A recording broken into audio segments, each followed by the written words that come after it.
I'm so happy to be here tonight. And I want to tell you a story about one of my favorite hiking companions.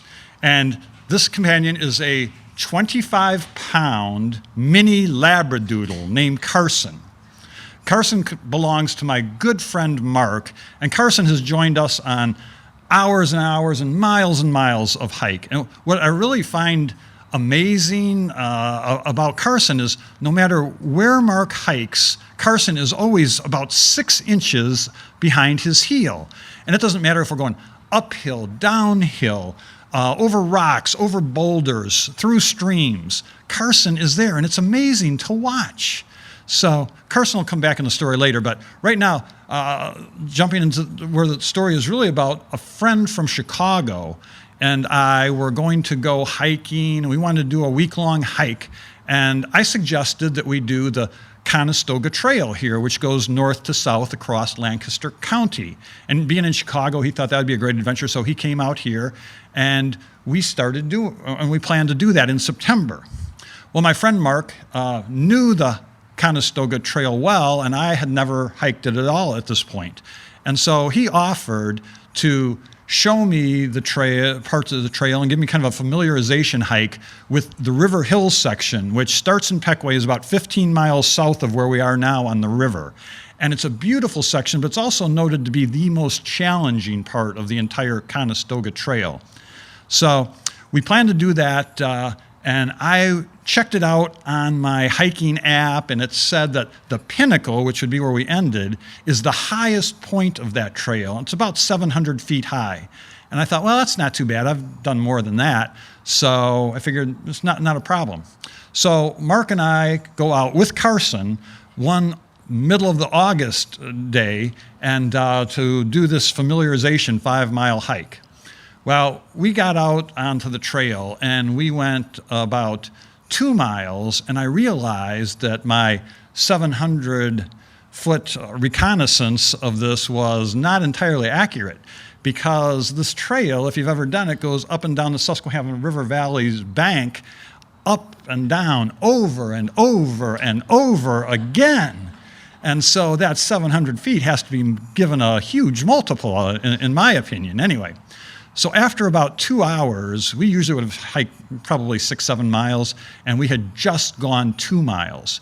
And I was wasted. I was weak, I was exhausted, I was lightheaded. I was really concerned for my health.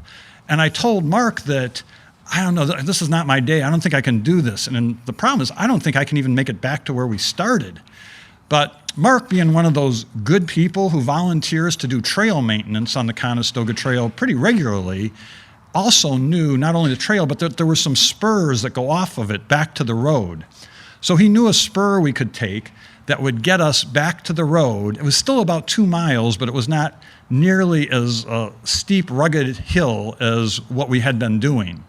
So we trudged our way back up there. At least I trudged. Carson just danced, and Mark had no problem with it. But we got back to the road to this kind of decommissioned parking lot there.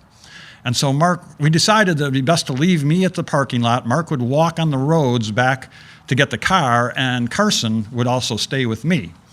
Carson wasn't so great with that idea at first. You know, when I had Carson on the leash and Mark started to walk away, Mark was like staring at Mark, not sure why that he would be leaving him, and I thought he was gonna, it looked like Carson was looking me over. I think he could sense that I wasn't feeling well, and he wasn't sure whether he should start barking for Mark to come back or try to escape from me or just switch into therapy dog mode, which ultimately he followed his man's best friend instinct and did that.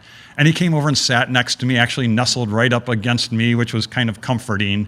But his eyes were staring down the lane exactly where Mark had left and did not leave that lane the entire time.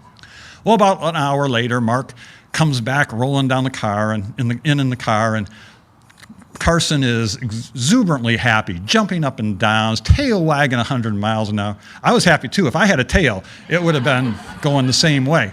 But anyway, we got in the car, and that was the end of the day. It was very memorable.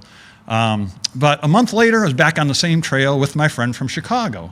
And this time it was September. And it was a a nice crisp September morning when we started off on this section. There was even just a little bit of drizzly mist in the air. It was like perfect for hiking. And so we did this and we didn't have any problem. We got to see the beautiful views from the Pinnacle and House Rock and enjoy the lush forest and the streams and the waterfalls. And it was just a perfect a day of hiking and week of hiking for that matter. And so it was really memorable, and I was so glad to be out there with Mark and his kind of rescue therapy guardian dog, Carson. And the moral of the story was, with me, was anytime you have the chance to go out and hike in the Susquehanna Riverlands, whether your plan is accomplished or not, it will be a good, memorable occasion. So, yeah. All right.